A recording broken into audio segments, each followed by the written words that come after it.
Don't let your heart be troubled, neither let it be afraid. John 14:27.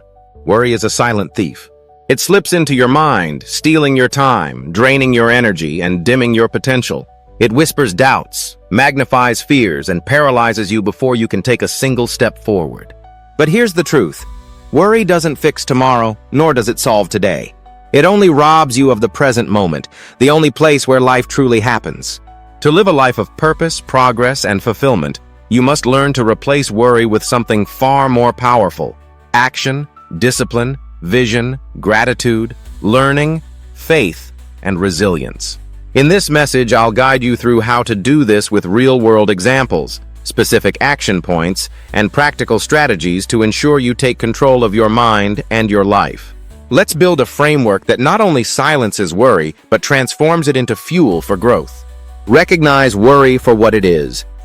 Worry is not a sign of care or responsibility. It's a habit, a mental groove worn deep through years of repetition. It's the mind's attempt to prepare for danger. But in today's world, most of our worries are not about survival. They're about scenarios that may never happen. Imagine you're lying awake at 2 a.m. worrying about a work presentation. Your heart races, your mind spins. What if I forget my lines? What if the client hates it? This is worry at work, vague and shapeless, feeding on uncertainty.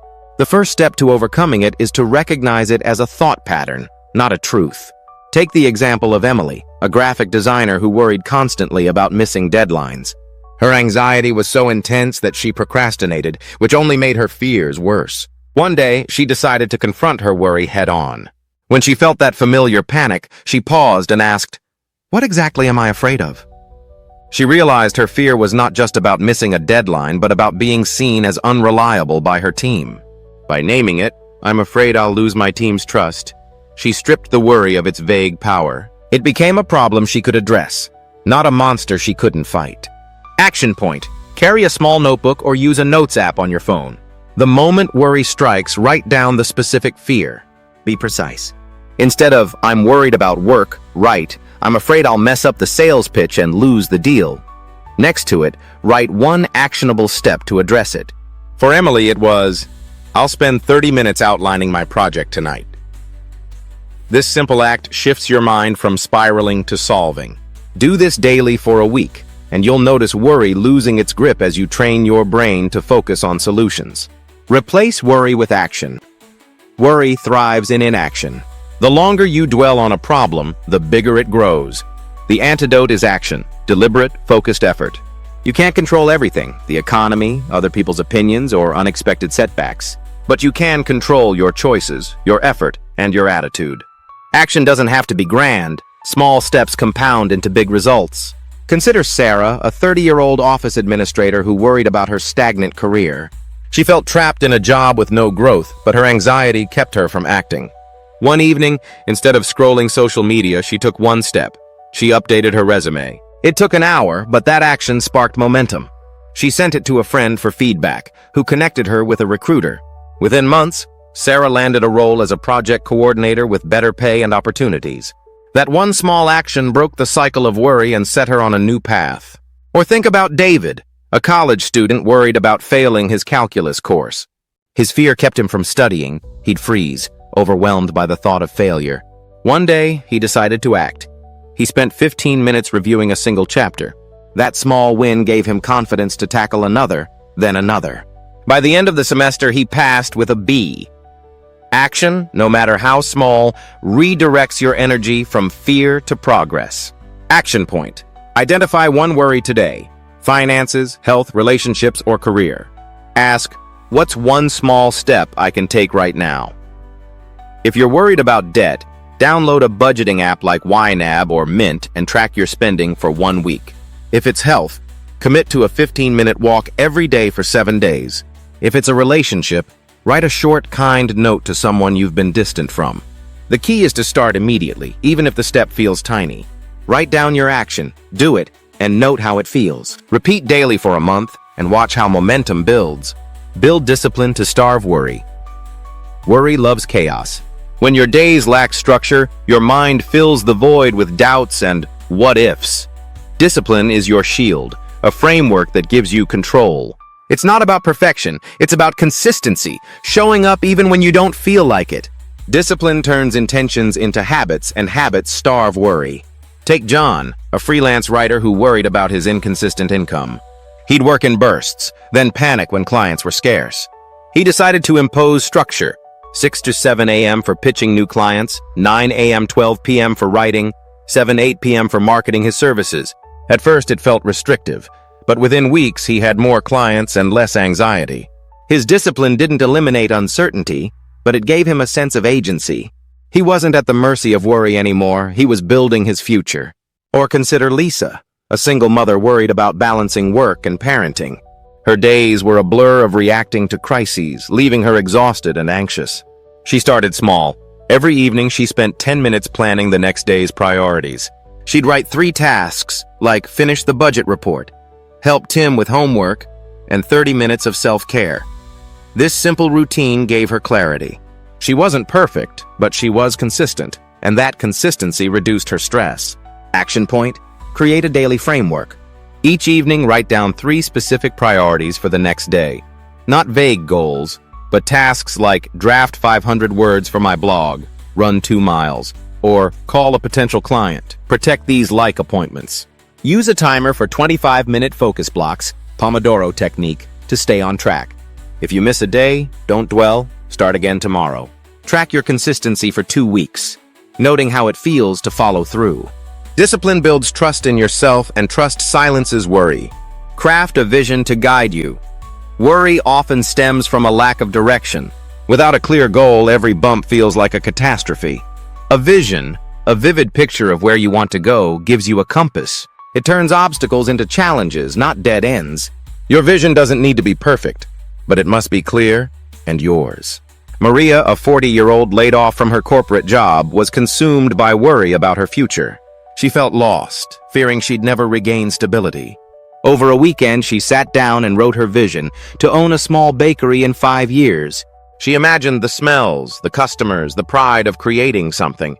This vision gave her focus. She researched startup costs, took a part-time job to save, and enrolled in a baking course. When she faced setbacks, like a loan rejection, she didn't collapse into worry. Her vision kept her moving forward. Or take Ahmed, a recent graduate worried about his career path.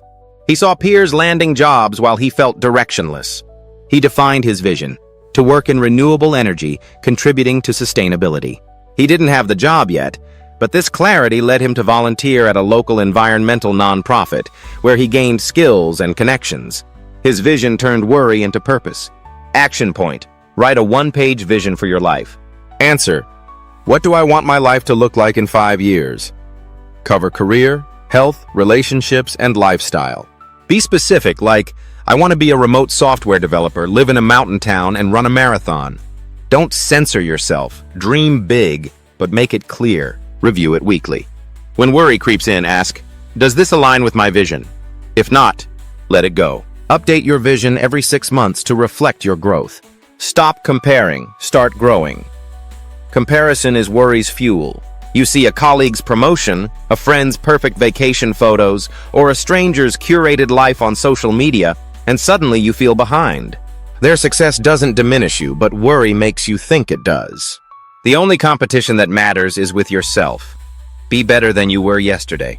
Tom, a 28-year-old marketing assistant, worried he wasn't as successful as his college friends, who boasted about raises and startups. The comparison paralyzed him. He decided to focus on his own progress. He set a goal to learn digital advertising and tracked his wins, completing a Google Ads course, running a small campaign for a client, earning a certification. By measuring against himself, he stayed motivated, not anxious. Within a year, he was promoted.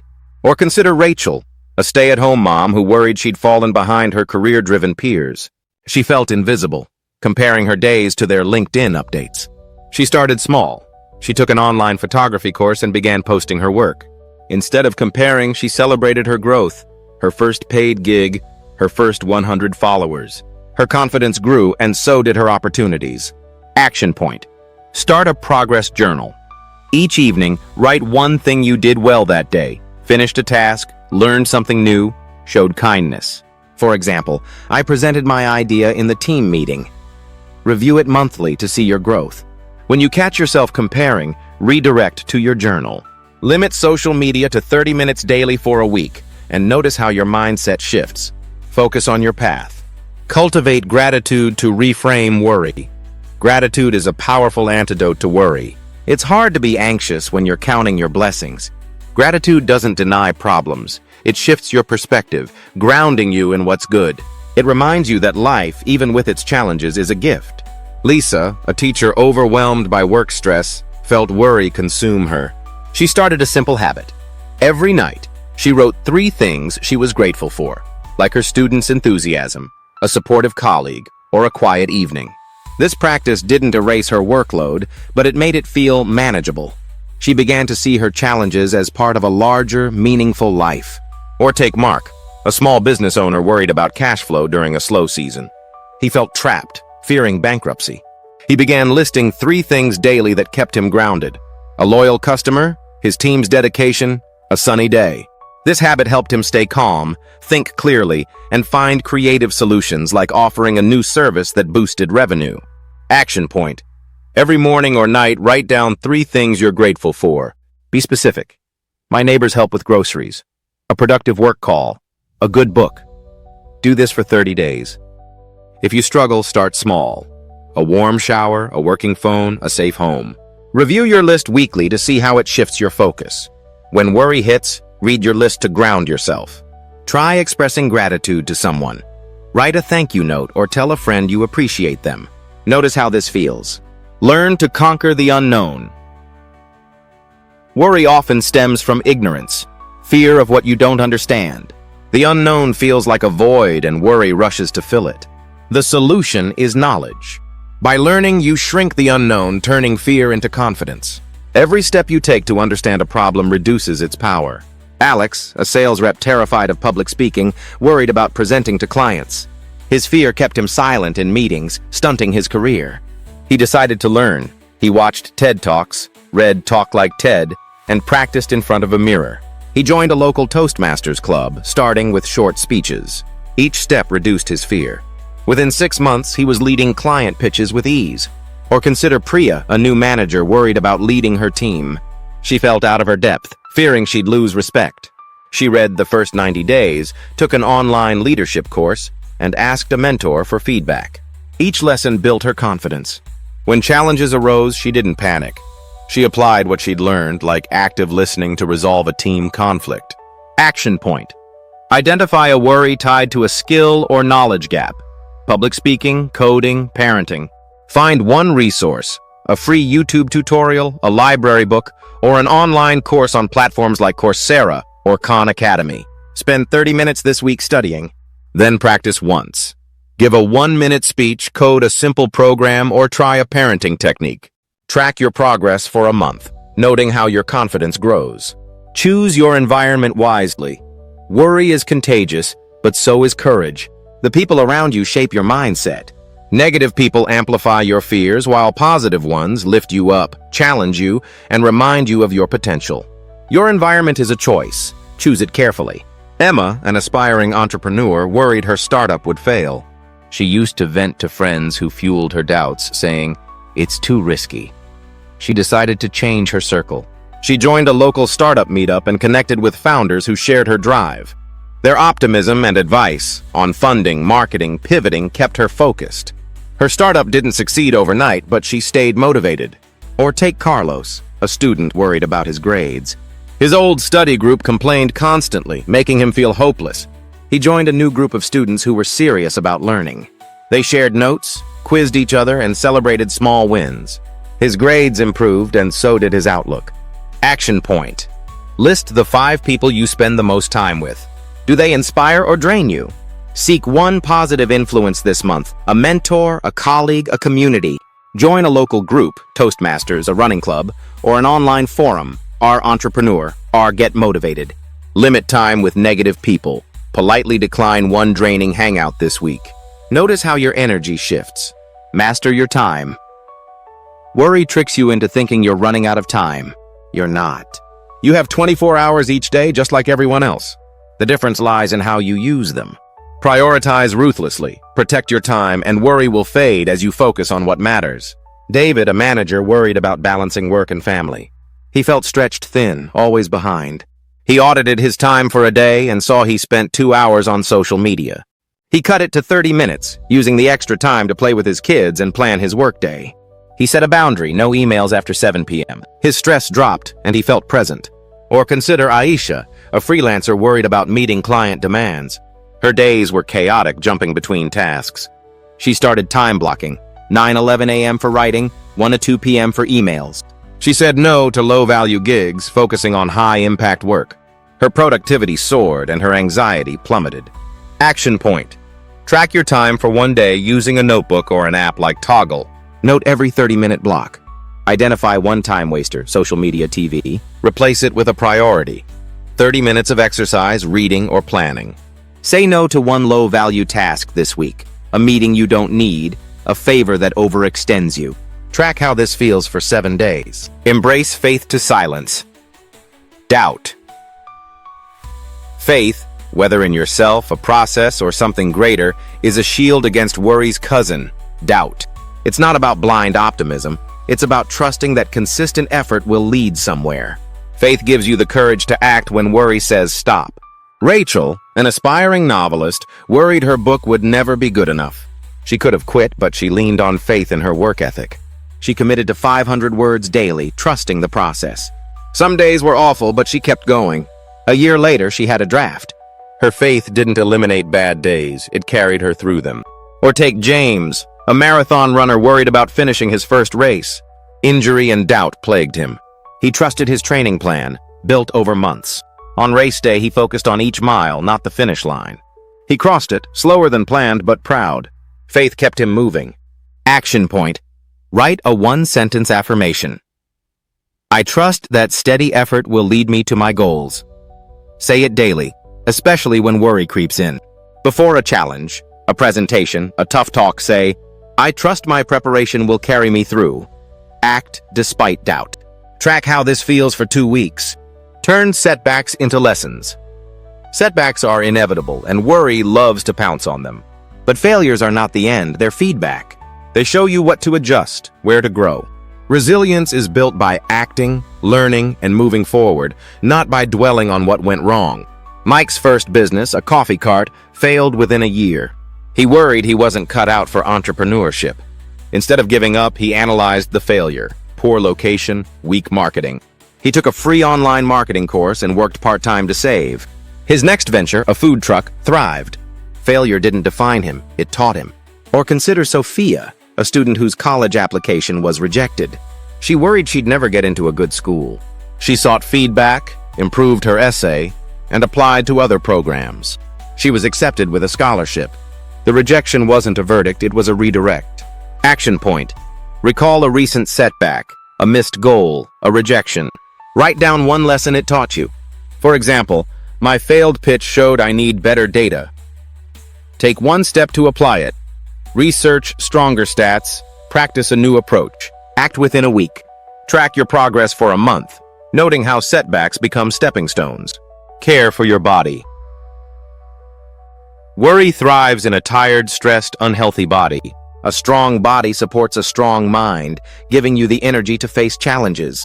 Caring for yourself isn't vanity, it's strategy. Small health habits reduce anxiety and boost resilience. Anna, a nurse, was overwhelmed by long shifts, worrying about mistakes. She was exhausted, surviving on coffee and little sleep. She started small, 7 hours of sleep, a daily salad, 10-minute walks. Her energy rose and her worries felt less daunting.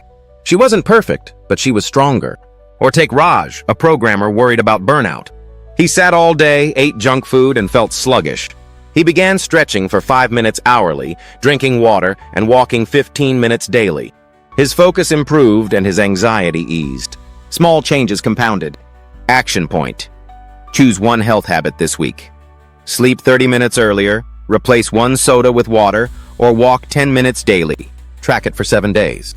For example, set a 10 p.m. bedtime and note your energy. If you slip, restart without guilt. After a month, add another habit like 10 push-ups daily. Notice how your mind feels clearer. Expand your perspective. Worry narrows your view, making problems seem insurmountable. Expanding your perspective through reading, travel, or new experiences reminds you that challenges are temporary. A broader view shrinks worry's power. Clara, a teacher worried about her students' behavior, felt stuck. She read Mindset by Carol Dweck, which showed her how to foster growth in kids. She tried new strategies like praising effort over results. Her classroom improved and her stress dropped. A new perspective changed everything. Or consider Liam, a salesman worried about hitting quotas. He felt trapped in a rut. He volunteered at a local shelter, seeing lives far tougher than his. This humbled him, easing his anxiety. He returned to work with renewed drive, exceeding his goals. Action point: expose yourself to one new perspective this month. Read a book, Atomic Habits, Man's Search for Meaning. Listen to a podcast, How I Built This, or volunteer for a cause. Spend 30 minutes weekly engaging with it. If travel's an option, visit a new place, a park, a museum. Write down one insight you gain and how it shifts your view. Practice patience. Worry demands instant solutions, but growth takes time. Patience isn't passivity, it's active trust that your efforts will bear fruit. Impatience fuels anxiety, patience calms it. Nina, a painter, worried her art wasn't good enough to sell. She wanted instant success. She committed to one painting a week, focusing on improvement, not sales. 2 years later, her work was in galleries. Patience turned her worry into progress. Or take Omar, a new gym-goer worried he wasn't losing weight fast enough. He almost quit. His trainer urged patience, track workouts, not just the scale. He stuck with it, gaining strength and confidence. By year's end, he'd lost 20 pounds. Patience paid off. Action point: identify one goal where you're impatient: fitness, career, a project. Write down one small, consistent action. 10 minutes of practice, one job application, one healthy meal. Commit to it for 30 days, tracking effort, not results. When worry pushes for speed, remind yourself, progress, not perfection. Note how patience feels. Simplify your life. Worry thrives in clutter, physical, mental, or emotional. Simplifying your life creates space for clarity and focus. Less chaos means less room for anxiety. Tara, a consultant, worried about her packed schedule. She felt overwhelmed by commitments. She decluttered, donated old clothes, canceled unused subscriptions, and said no to low-value meetings. Her mind cleared, and she focused on high-impact work, reducing stress. Or consider Ben, a dad worried about family time. His home was chaotic, filled with unused stuff. He spent a weekend decluttering one room and set a rule: no phones at dinner. The calm environment eased his anxiety, and his kids opened up more. Action point: simplify one area this week: physical, digital, or social. Clear one drawer, delete 10 unused apps, or skip one draining event. Spend 15 minutes daily for 7 days. Write down how it feels. Next month, tackle another area, like unsubscribing from spam emails. Notice how simplicity calms worry. Celebrate small wins. Worry focuses on what's missing, blinding you to progress. Celebrating small wins builds momentum and confidence, shrinking anxiety. Every step forward counts. Sophie, a blogger, worried no one read her posts. She felt like quitting. She started tracking small wins, finishing a post, getting one comment, gaining 5 followers.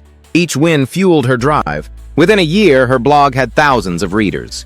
Or take Malik, a job seeker worried about rejections. He felt defeated. He began noting wins, tailoring a resume, nailing an interview question, getting a callback. Each step boosted his confidence. He landed a job after months of persistence. Action point: at day's end, write one small win. Completed a task, tried something new, stayed calm. For example, I finished a report early. Keep a list for 30 days. Review it weekly to see your progress. Share one win with a friend or family member to amplify the feeling. Conclusion: worry is a habit, not your fate. It steals time, clouds potential, and traps you in fear.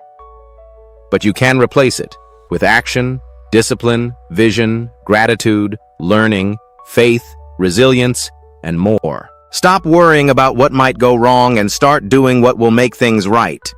Build a life of purpose, one choice at a time. You're capable of more than you know. Live like it.